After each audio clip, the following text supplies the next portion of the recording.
Hi everybody, I am back to do another video for you guys today, and this video is going to contain a review for Godzilla, King of the Monsters, that came out May 31st, and I'm happy to say that I saw it 3 times. I enjoyed it those 3 times I saw it. Oh man, it was a very good experience, I'll say it's one of my favorite Godzilla films. In my opinion, it's one of my favorite Godzilla films. My top 5 favorite Godzilla films. This film wasn't, I think, received well for critics. They didn't, I believe, they didn't enjoy it as much as the Godzilla fans did. But some did. I talked to some non-Godzilla fans. They're just movie lovers, and they did enjoy it. They did. As we fans, we cannot wait for the next film, Godzilla vs. Kong, in 2020, and the next installment of the MonsterVerse. But this is gonna be just a little small review. Not like a big review. The movie's been out for 2 months. We're in July already. But I believe that you guys already saw the film already. So if you guys haven't seen it, this video will contain spoilers. So if you guys haven't seen the film, I suggest if you guys just watch the film first and then come back see my review for spoilers for Godzilla King of the Monsters. I mean, not versus, that's next year versus Kong. Okay, so first of all, this film, I loved it, in my opinion. The visual effects were good. They brought back 3 classic monsters from the Toho franchise: King Ghidorah, Rodan, and Mothra. Well, obviously Godzilla as well. And then this movie would bring a lot of new monsters, not including those 4 amazing classic Toho monsters. They have more classic monsters, more new monsters. I mean, which I like one of them. One of my favorite one is Behemoth. I think that's his name. He's mixed, like this big mammoth, and I think he's half gorilla, mixed with gorilla and mammoth. The last time I saw it, it looked like he's mixed. I think some reviews that I've seen reviews of it, some other YouTubers, he's like his mixed mammoth and I think like a sloth. I believe that if you see like his nails or his fist. But yeah, this film, it takes place 5 years after Godzilla 2014. The plot's pretty simple. It's not that complicated. The human story is the same. I enjoyed the human story, in my opinion. I enjoyed it. I know some fans didn't, or some critics didn't, but I enjoyed it. I like the story between Emma Russell, I think that's her name, of the wife of I forgot his name, the dad's name. But this film starts Millie Bobby Brown. She's the daughter of Mark Russell, I think his name, and Emma Russell. And I think they're pretty much they're hurt. They're mad. They want to get Godzilla.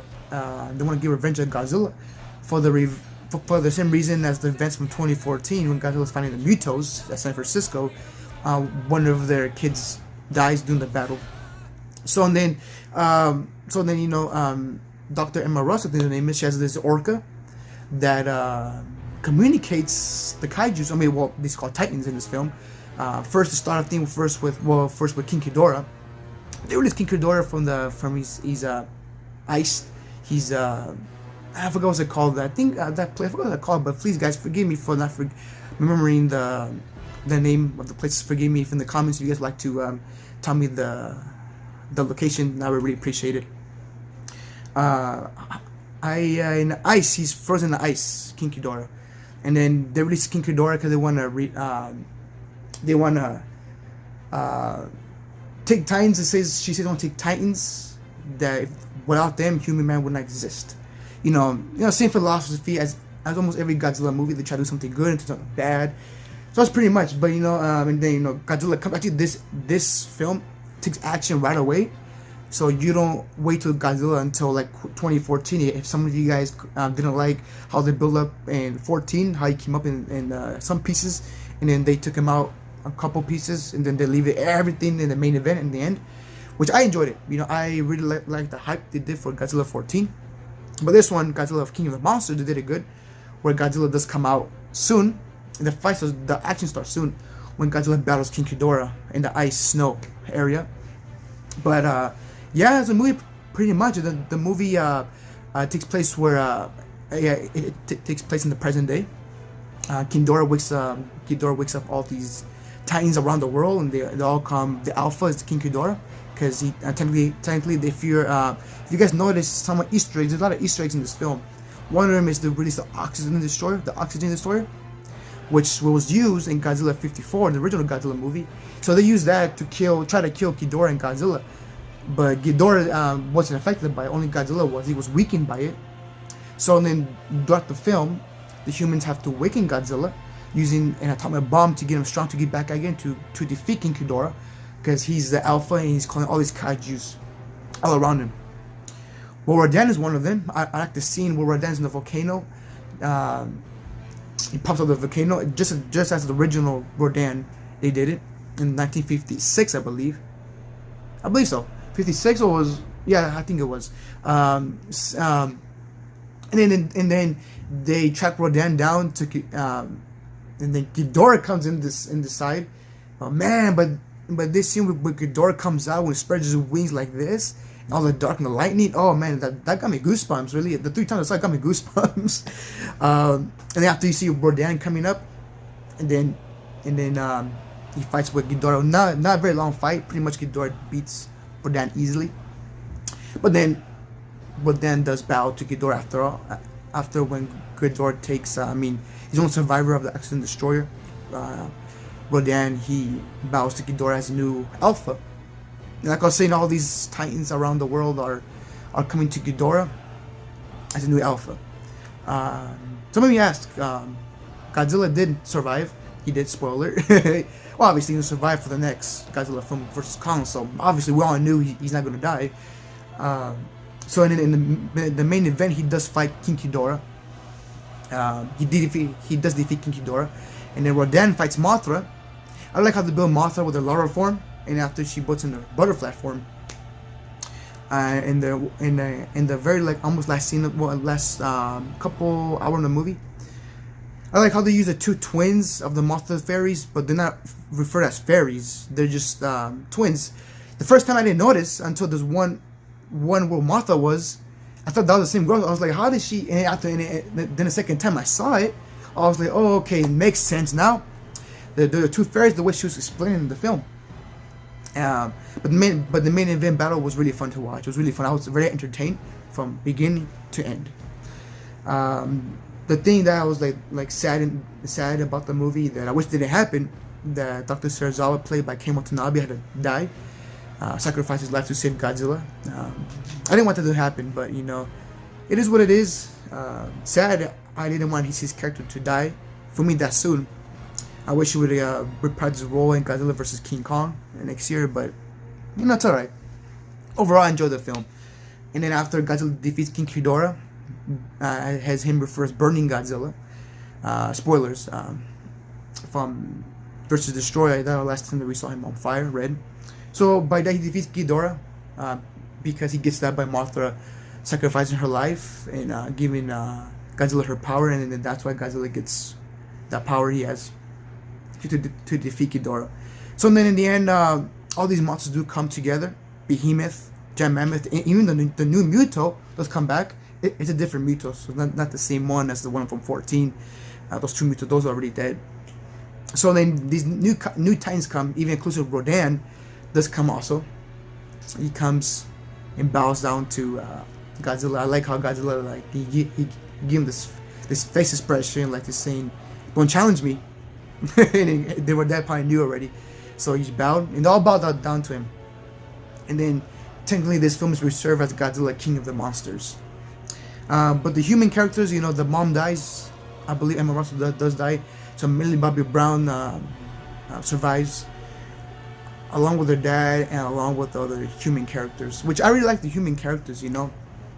I really enjoy some of them, but mostly I enjoy mostly Ken Watanabe's Dr. Serizawa. And it was sad also that Sally Hawkins had to die. And forgive me, I forgot her name too. Forgive me, but sure, her character does pass away. So then in the end of the credits, they right when the movie finished, they showed these pieces newspaper that these kaijus have separated. These kaijus have gone to Skull Island. They're leading up for Godzilla vs. Kong. So now they're heading to Skull Island. Some are heading to Skull Island. I think Rodan went back to a volcano. I forgot which volcano was it. Famous name. I forgot what was it. But I just don't remember what was it called? I have to see the credits because it's going too fast. I'll try to catch it in time. For sure, when I buy the Blu-ray, I'm going to really pause it and read all of them. So and then in the last artwork, it shows Godzilla battling King Kong. So I'm saying Godzilla didn't. I think this is the next film. I think it's not the first time Godzilla ever faced King Kong. They faced each other before, unless that was a species of their parents. But I don't think so. I think that's will be them. So yeah, this will be good. So now the next film, Godzilla vs Kong. Can't wait for it. I'm very excited for it. With the next film, it's going to be placed 2020. Oh, and forgive me, I forgot to mention the villain for Godzilla vs Kong. King of the Monsters. I forgot his name, really. But if you guys seen the movie, you guys know what I'm talking about. He's a villain of the film. And then right at the end of the credits, he comes out and they find this Ghidorah head, which Godzilla ripped off during the battle in the sea. And then he says that he'll take it. So what I'm saying, there's gonna be Mecha King Ghidorah, or it's gonna be another species by using Ghidorah DNA. Could be, we don't know. Which in my opinion, I don't think that's gonna take place in Godzilla vs Kong. I think that's gonna take place in the next movie. It's because the villain is not casted in the Godzilla vs Kong movie. So I think that this movie is gonna take place after vs Kong. That's my opinion. That's what I think is gonna happen. So, now let's get to the things that I really love of this movie. They played Godzilla's theme song, the Akira Fukube, throughout the film, and they played also in the end of the credits, which I was super excited when I heard that theme. I was hoping to hear him back in 14, but that's alright. It's still 14. They had a good score. But they used Godzilla's theme song, some classic songs. They used even the Mothra theme song from the past films, which I really enjoyed. I was really happy with joy that I even got goosebumps when I heard those two themes, Godzilla's theme song and Mothra's theme song. But overall, the film, I liked it. I liked the visual effects. The special effects were super good. Some fights, maybe I wish the fights would be more longer. I wish, that the film, when Godzilla's fighting Ghidorah in the final battle in Boston, I kind of wish that they didn't focus too much on the humans when they were trying to save Millie Bobby Brown. I just didn't wish that happened. I wish that it was more battling with Godzilla and Ghidorah. But overall, I have no complaints. It's not a big issue to me. I just wish they would have done more focus on the monsters more. I guess because sometimes the camera angle is more focused on sometimes too close when they're battling, something you're trying to see but you can't see everything. But it's no big deal. I have no problem with that. I just wish they would have done it a different angle. But I still love the angle. I still love the movie. I still love the final battle. So maybe in Godzilla vs King Kong it might be a little bit more bigger, might be a little more action packed, and maybe during the daytime, which I know a lot of people wish that this battle takes place during the day, not too much at night. So hopefully versus Kong will be during the day, which I think it probably will. Maybe the first battle will be day, second battle will be night. But my final rating for this film, I'll give it a 9 out of 10. That's my my top score, 9 out of 10. So yes, guys, so hopefully you guys enjoyed this video review for Godzilla King of the Monsters. I know it's a very small review, it's not a really big review. I'm trying to get used to doing movie reviews. I did my notes and stuff, reviewing everything. I'm trying to get it back in together. I'm trying to get it back in my reviews. I've been kind of rusty, not doing YouTube videos, so it's kind of tough for me right now, but I think I'm doing good. But thank you guys for tuning in. I really appreciate it. I know it's been a while since I've done a YouTube video. 2 years I haven't done it, but I'm glad to be back, and soon I'm gonna do more reviews. I want to do more reviews. I want to do I'm trying to do it because I got some Godzilla figures that I got that I want to show it to you guys, some unboxing. I want to get the new Godzilla SH Monster Arts King of the Monsters version, Ghidorah, Rodan, Mothra, and Godzilla. Once I get those, I'm going to do you guys a review on those. And also, I've got some Godzilla figures from the Godzilla King of the Monsters movie from Walmart. I got all of them except for the big Ghidorah one. I got all of them, so I'll probably do a review on that soon for you guys. So thank you guys for tuning in. I really appreciate what you guys done for being patient, and I really appreciate that you guys take the time to watch my review for this one and many more to come. Don't forget to like, subscribe for this channel, and also I have an Instagram, Godzilla fan. If you guys please go follow me. I'll post my updates there, and I'll put some Godzilla pictures that you guys will enjoy. So there's many more to come. Alright guys, thank you for tuning in, and I'll guys see you guys in my next video very soon. Godzilla forever.